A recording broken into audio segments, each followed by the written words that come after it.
poker action. Is this the end of it? No, you'll put more on, right? Yeah. I was going to tell him to hit that like and subscribe button. Hit that bell. Oh, this is the beginning. Oh, this is the beginning? This is the beginning. Okay.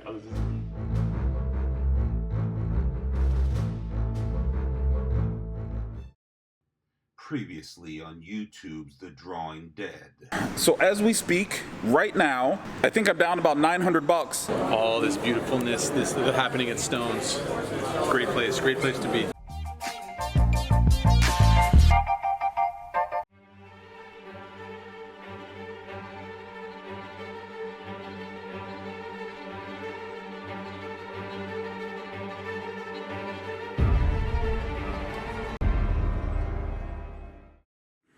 Right now, I think we're going to head to Justin Kelly's house, aka Fat Train, to get into some more poker shenanigans. Saturday night continues.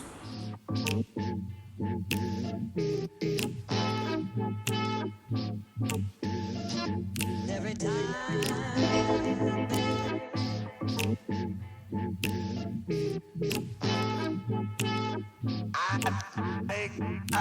Man house. Wait till you guys see this over here. Yeah, like pool table, poker table, bring break.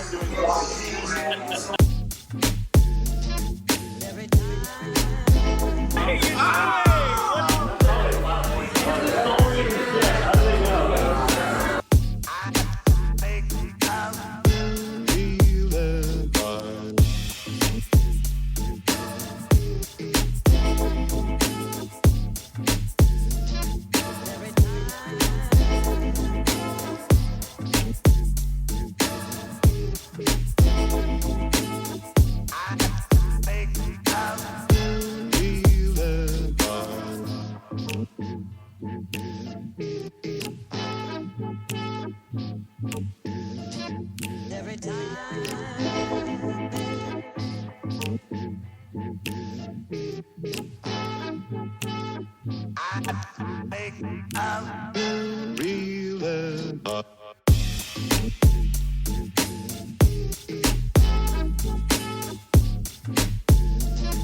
every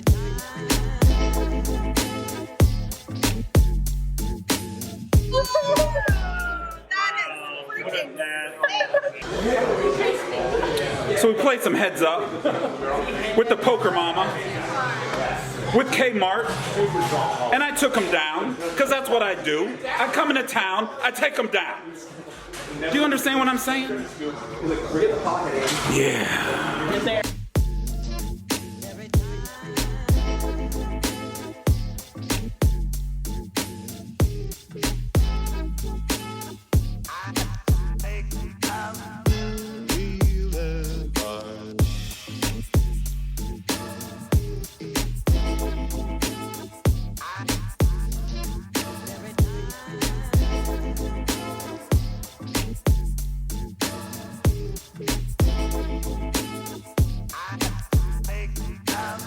Final day in Sacramento, and you know what I think? I think we're going to do good things.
So here we are, last night in Sacramento, headed to Stones to get in some poker with rain delay. Is this the end of it? No, you'll put more on, right? I was going to tell him to hit that like and subscribe button. Hit that bell. Oh, this is the beginning. Oh, this is the beginning? This is the beginning. Okay. Oh, this is...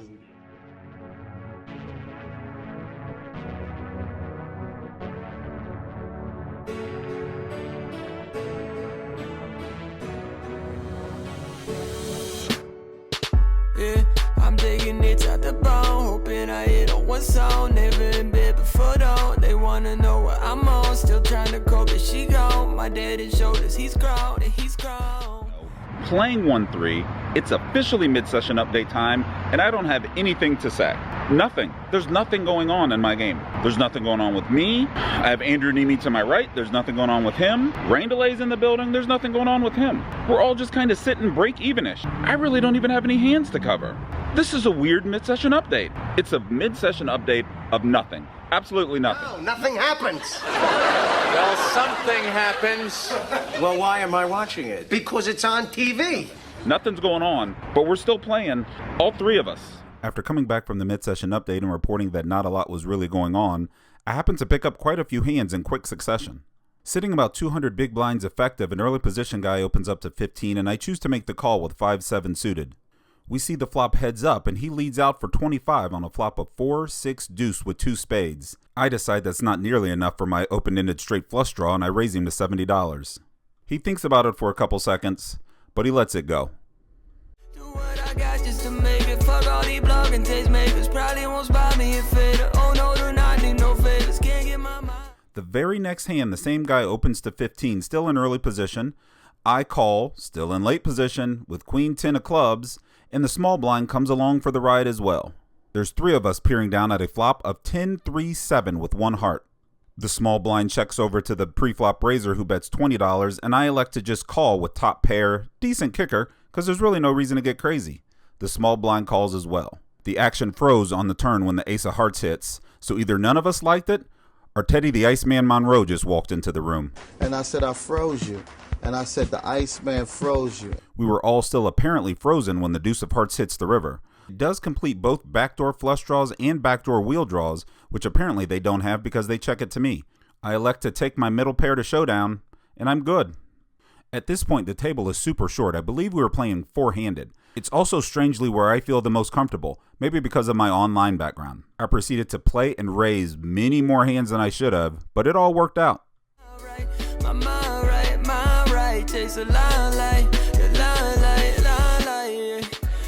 Here's a pro tip for you.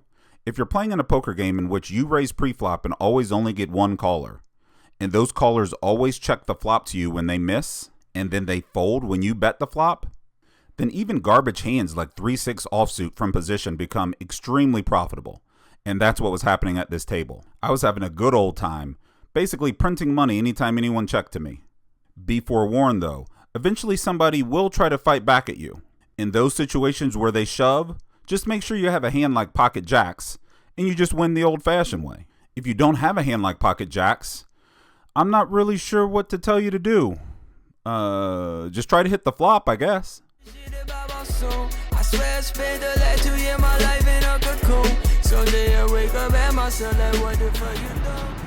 So we're doing another update. I don't know if this is the mid-session update. I don't know if this is the end-of-session update. It's just another update. So I know the last time I talked to you people, not much was going on with my game.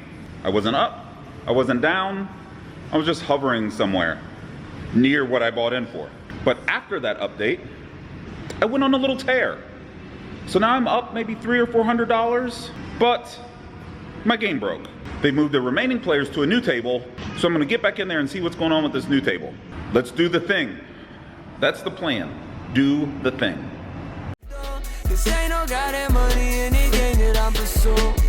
At my new table, one of the very first hands I look down at is pocket kings. I have 0 reads on anybody at the table at this point. All I know is that the hijack has opened to 13, the button has called, and the small blind has called as well. I elect to make it $70 from the big blind and only get the original pre-flop raiser to call. Heads up and out of position against an unknown opponent, I'm pretty happy when I see a flop of 5-9 deuce rainbow. I lead right out into him for $120, and although he does think about it for a little while, he folds. I had been in the game about an hour at this point where this hand goes down.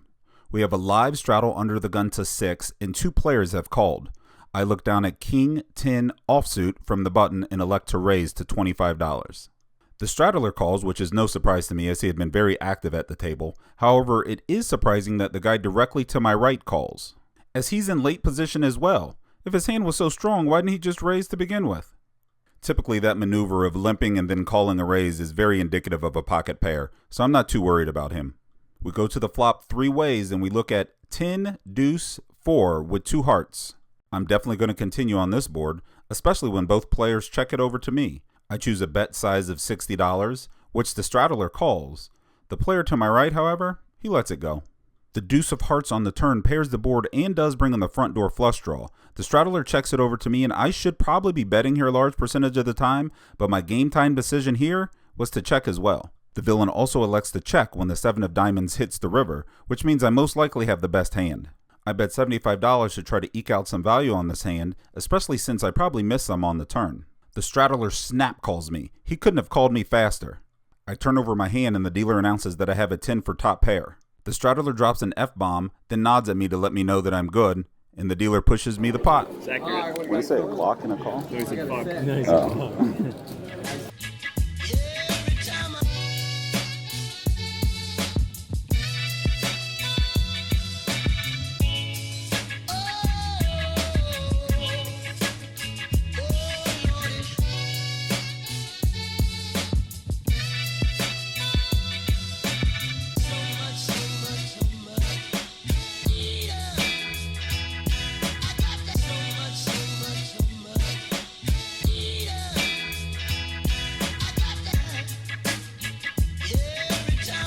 So for the final time for this trip, we're back in the Stones parking garage, wrapping the whole thing up.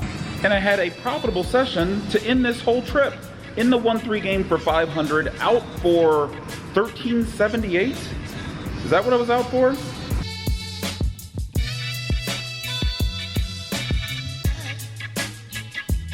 In the 1-3 game for 500, out for 1278.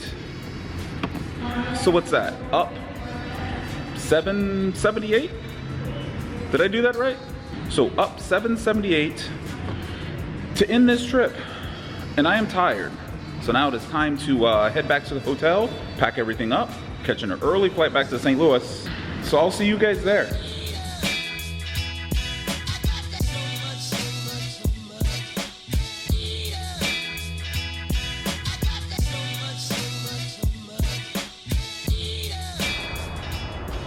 Back in St. Louis, but before I get into this car to go scoop up my daughter, but I want to send another thanks to Stone's Gambling Hall in Sacramento, Jason Somerville, and all the crew over at Run It Up, and I will see you soon.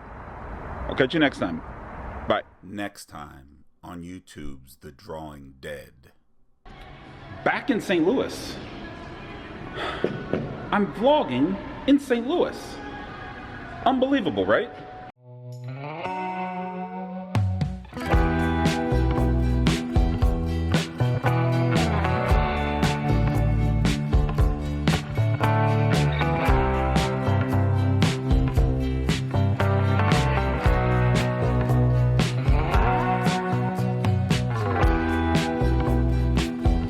Howdy.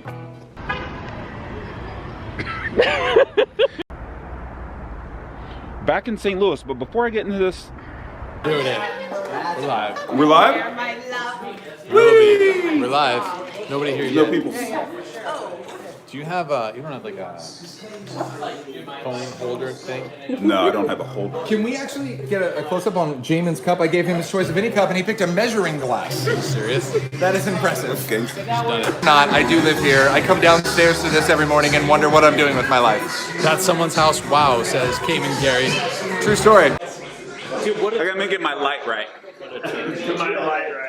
Get my light real crispy. Some weird lighting situation. Really need to work on this parking lot lighting situation. It's not vlog friendly.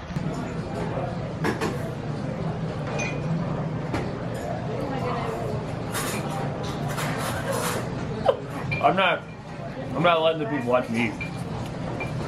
Like I You know, Jason's rain delay. I couldn't stop. I just had to keep going. You know, I couldn't stop. So stay tuned to this channel for some, it was pretty blah. when he hits Vegas, the boy stays mixing it up. Higher stakes like filet mignon.